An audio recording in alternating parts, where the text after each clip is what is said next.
ನಮಸ್ಕಾರ. ಸಾವನ್ ಸರ್ವಿಸ್ ಚಾನಲ್ಗೆ ತಮಗೆಲ್ಲರಿಗೂ ಸ್ವಾಗತ. ಇವತ್ತು ಏನಂತಂದರೆ 31 ಡಿಸೆಂಬರ್. ಈಗ ರಾತ್ರಿ 12 ಗಂಟೆ ನಂತರ ಎಲ್ಲರಿಗೂ ಕೂಡ ವಿಶ್ ಮಾಡ್ತಾರೆ. ಎಲ್ರಿಗೂ ಒಬ್ರಿಗೊಬ್ರು ಹ್ಯಾಪಿ ನ್ಯೂ ಇಯರ್ ಅಂತೇಳಿ ವಿಶ್ ಮಾಡ್ತಾರೆ. ಅದ್ರ ಜೊತೆಗೆ ಈ ನಮ್ಮ ಹ್ಯಾಕರ್ಸ್ಗಳು ವೇಟ್ ಮಾಡ್ತಾ ಇರ್ತಾರೆ. ಆ ಹ್ಯಾಕರ್ಸ್ಗಳು ಏನು ಮಾಡ್ತಾರೆ, ನಿಮ್ಮ ಅದರಲ್ಲಿ APK ಫೈಲ್ ಅಂದರೆ ಹಿಂದೆಲ್ಲ ನೋಡಿದ್ರೆ ನೀವು RTO ಚಲನ್ ತುಂಬಬೇಕು ಅಂತ ಬರ್ತದೆ, ಅಥವಾ PM ಕಿಸಾನ್ ಅಂತ ಹೇಳಿ APK ಆ್ಯಪ್ ಬರ್ತಿದ್ದು. ಆ APK ಆ್ಯಪಲ್ಲಿ ನೀವು ಏನಾದರೂ ಆನ್ ಮಾಡಿ ಅಲೋ ಮಾಡಿದರೆ ನಿಮ್ಮ ಮೊಬೈಲಲ್ಲಿ ಇರುವಂತಹ ಫೋಟೋಗಳು, ಪರ್ಸನಲ್ ಫೋಟೋ, ವಿಡಿಯೋಗಳು ಇರ್ಬೋದು, OTPಗಳಿರ್ಬೋದು, ಎಲ್ಲ ಕೂಡ ಅವರಿಗೆ ಎಕ್ಸೆಸ್ ಆಗ್ತದೆ. ಅದಕ್ಕೋಸ್ಕರ ಈಗ ಈ ವರ್ಷ ಈಗ ರಾತ್ರಿ 12 ಗಂಟೆ ನಂತರ ಏನು ಮೆಸೇಜ್ಗಳು ಬರ್ತವೆ, ನಿಮ್ಮ ಪರಿಚಯದವರಾಗ್ಬೋದು, ಇಲ್ಲದೇ ಇರ್ಬೋದು, ಅದನ್ನು ನೋಡ್ಕೊಳ್ಳಿ, ಚೆಲ್ಲ ಮಾಡಿ ನೋಡ್ಕೊಳ್ಳಿ. ಮತ್ತು APK ಫೈಲ್ ಎಲ್ಲ ಇದ್ರೆ ಅದನ್ನು ಆನ್ ಮಾಡಲಿಕ್ಕೆ ಹೋಗಬೇಡಿ. ಆಮೇಲೆ ನಿಮ್ಮ ಮಕ್ಕಳು ಕೂಡ ತಗೊಂಡು ಇರ್ಬೋದು ಮೊಬೈಲು. ಅಪ್ಪ ಇವ್ರು ಕಳಿಸಿದ್ದಾರೆ ಮೆಸೇಜು, ಅಮ್ಮ ಇವ್ರು ಕಳಿಸಿದ್ದಾರೆ ಮೆಸೇಜು ಅಂತಲೂ ಹೇಳ್ಬೋದು. ಅದರಲ್ಲಿ ನಿಮಗೆ ಪರಿಚಯ ಇಲ್ಲದ ನಂಬರು ಕೂಡ ಇರ್ತದೆ. ಆವಾಗ ಮಕ್ಕಳ ಕೈಯಲ್ಲಿ ಮೊಬೈಲ್ ಇದ್ದವಾಗ ಗ್ರೀಟಿಂಗ್ಸ್ ಅಂತೇಳಿ ಕಳಿಸಿದ್ರೆ, APK ಫೈಲನ್ನು ಗ್ರೀಟಿಂಗ್ಸ್ ಅಂತೇಳಿ ಕಳಿಸಿದ್ರೆ, ಅದು ಮೊಬೈಲ್ ಎಲೋ ಮಾಡಿದರೆ, ಅದು ಆ್ಯಪ್ ಎಲೋ ಮಾಡಿಬಿಟ್ರೆ ನಿಮ್ಮ ಮೊಬೈಲ್ ಎಕ್ಸಸ್ ಅವ್ರಿಗೆ ಆಗಿಬಿಡ್ತದೆ. ಈ ಹ್ಯಾಕರ್ಸ್ಗಳಿಗೆ ನಿಮ್ಮಲ್ಲಿರುವಂಥ ದುಡ್ಡುಗಳು ಹೋಗ್ಬಿಡ್ತದೆ. ಅದಕ್ಕೋಸ್ಕರ ಹೇಳಿದ್ದು, ಇದು ಡೇಂಜರ್ ನ್ಯೂ ಇಯರ್ ಆಗುವಂಥ ಸಂಭವ ಇದೆ.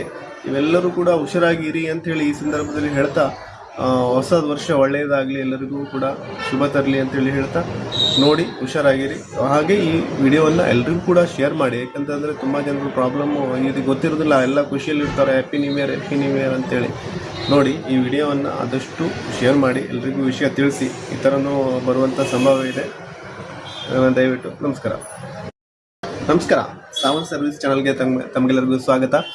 ಇವತ್ತು ಏನಂತಂದರೆ 31 ಡಿಸೆಂಬರ್. ಈಗ ರಾತ್ರಿ 12 ಗಂಟೆ ನಂತರ ಎಲ್ಲರಿಗೂ ಕೂಡ ವಿಶ್ ಮಾಡ್ತಾರೆ. ಎಲ್ರಿಗೂ ಒಬ್ರಿಗೊಬ್ರು ಹ್ಯಾಪಿ ನ್ಯೂ ಇಯರ್ ಅಂತೇಳಿ ವಿಶ್ ಮಾಡ್ತಾರೆ. ಅದ್ರ ಜೊತೆಗೆ ಈ ನಮ್ಮ ಹ್ಯಾಕರ್ಸ್ಗಳು ವೇಟ್ ಮಾಡ್ತಾ ಇರ್ತಾರೆ. ಆ ಹ್ಯಾಕರ್ಸ್ಗಳು ಏನು ಮಾಡ್ತಾರೆ, ನಿಮ್ಮ ಅದರಲ್ಲಿ APK ಫೈಲ್ ಅಂದರೆ ಹಿಂದೆಲ್ಲ ನೋಡಿದ್ರೆ ನೀವು RTO ಚಲನ್ ತುಂಬಬೇಕು ಅಂತ ಬರ್ತದೆ, ಅಥವಾ PM ಕಿಸಾನ್ ಅಂತ ಹೇಳಿ APK ಆ್ಯಪ್ ಬರ್ತಿದ್ದು.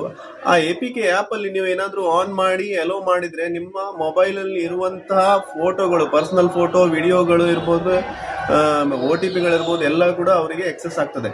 ಅದಕ್ಕೋಸ್ಕರ ಈಗ ಈ ವರ್ಷ ಈಗ ರಾತ್ರಿ 12 ಗಂಟೆ ನಂತರ ಏನು ಮೆಸೇಜ್ಗಳು ಬರ್ತವೆ, ನಿಮ್ಮ ಪರಿಚಯದವರಾಗ್ಬೋದು, ಇಲ್ಲದೇ ಇರ್ಬೋದು, ಅದನ್ನು ನೋಡ್ಕೊಳ್ಳಿ, ಚೆಲ್ಲ ಮಾಡಿ ನೋಡ್ಕೊಳ್ಳಿ. ಮತ್ತು APK ಫೈಲ್ ಎಲ್ಲ ಇದ್ರೆ ಅದನ್ನು ಆನ್ ಮಾಡಲಿಕ್ಕೆ ಹೋಗಬೇಡಿ. ಆಮೇಲೆ ನಿಮ್ಮ ಮಕ್ಕಳು ಕೂಡ ತಗೊಂಡು ಇರ್ಬೋದು ಮೊಬೈಲು. ಅಪ್ಪ ಇವ್ರು ಕಳಿಸಿದ್ದಾರೆ ಮೆಸೇಜು, ಅಮ್ಮ ಇವ್ರು ಕಳಿಸಿದ್ದಾರೆ ಮೆಸೇಜು ಅಂತಲೂ ಹೇಳ್ಬೋದು. ಅದರಲ್ಲಿ ನಿಮಗೆ ಪರಿಚಯ ಇಲ್ಲದ ನಂಬರು ಕೂಡ ಇರ್ತದೆ. ಆವಾಗ ಮಕ್ಕಳ ಕೈಯಲ್ಲಿ ಮೊಬೈಲ್ ಇದ್ದವಾಗ ಗ್ರೀಟಿಂಗ್ಸ್ ಅಂತೇಳಿ ಕಳಿಸಿದ್ರೆ, APK ಫೈಲನ್ನು ಗ್ರೀಟಿಂಗ್ಸ್ ಅಂತೇಳಿ ಕಳಿಸಿದ್ರೆ